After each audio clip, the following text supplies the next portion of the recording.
দেশের সড়ক পথগুলোতে মাঝে মধ্যেই চালকদের এক অদ্ভুত ও বিপজ্জনক উন্মাদনা চোখে পড়ে। কখনো রাস্তার পাশে দাঁড়িয়ে থাকা কোনো টিকটকারের সংকেতে বাসের হেডলাইট জ্বালিয়ে অভিবাদন জানানো, আবার কখনো ক্যামেরার উপস্থিতি দেখে বাসের স্টিয়ারিং নিয়ে বিপজ্জনক কসরত বা বাউলি খেলায় মেতে ওঠেন চালকরা। সম্প্রতি চাঁদনী ট্রাভেলসের একটি বাসের ভাইরাল হওয়া ভিডিও এই ভয়াবহ চিত্রটি আবারও সামনে এনেছে।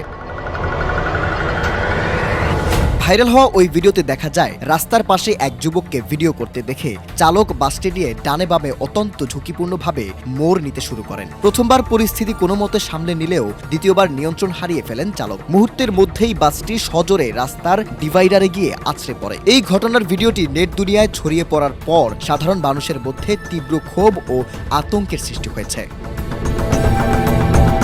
সংশ্লিষ্টরা মনে করছেন এটি কোনো সাধারণ দুর্ঘটনা নয়, বরং পরিবহন খাতের এক গভীর সংকটের বহিঃপ্রকাশ। ডিজিটাল যুগে সামাজিক যোগাযোগ মাধ্যমে সস্তা জনপ্রিয়তা পাওয়ার নেশা এখন চালকদের ওপর সওয়ার হয়েছে। মালিক পক্ষের অগোচরে মহাসড়কে বাস নিয়ে চালকদের এমন সার্কাস দেখানোর চড়া মূল্য দিতে হচ্ছে সাধারণ যাত্রীদের। একজন চালকের এমন অতি উৎসাহী ও দায়িত্বজ্ঞানহীন আচরণের কারণেই মুহূর্তেই কয়েক ডজন মানুষের জীবন অনিশ্চয়তার মুখে পড়ছে। যদিও পরিবহন কর্তৃপক্ষ ওই চালকের বিরুদ্ধে ব্যবস্থা নেওয়ার আশ্বাস দিয়েছে, তবে সড়কে এমন প্রাণঘাতী কর্মকাণ্ড বন্ধে স্থায়ী সমাধান নিয়ে প্রশ্ন থেকেই যাচ্ছে।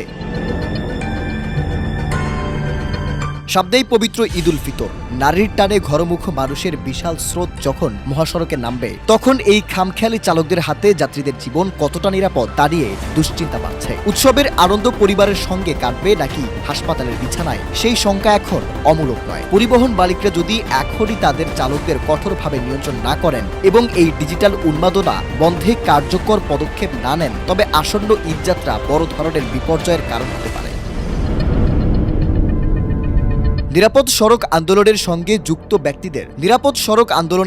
যুক্ত ব্যক্তিদের মতে সড়ক কোনো সিনেমার সেট বা সার্কাসের জায়গা নয়। একজন চালকের হাতে সঁপে দেওয়া হয় শত শত মানুষের স্বপ্ন ও জীবন। আসন্ন ঈদে যাত্রীদের নিরাপত্তা নিশ্চিত করতে কেবল মৌখিক আশ্বাস নয়, বরং প্রতিটি বাসে কঠোর নজরদারি ও বেপরোয়া চালকদের লাইসেন্স বাতিলের মতো দৃষ্টান্তমূলক শাস্তি এখন সময়ের দাবি। জনবহুল রাস্তায় টিকটক বা ভিডিওর জন্য এমন বিপজ্জনক প্রতিযোগিতা বন্ধ করতে না পারলে ঈদের আনন্দ বিষাদের রূপ নিতে বেশি সময় লাগবে না বলে মন্তব্য করছেন বিশ্লেষকরা। শাহরিয়ার শুভ, ডেস্ক রিপোর্ট, নিউজ 9।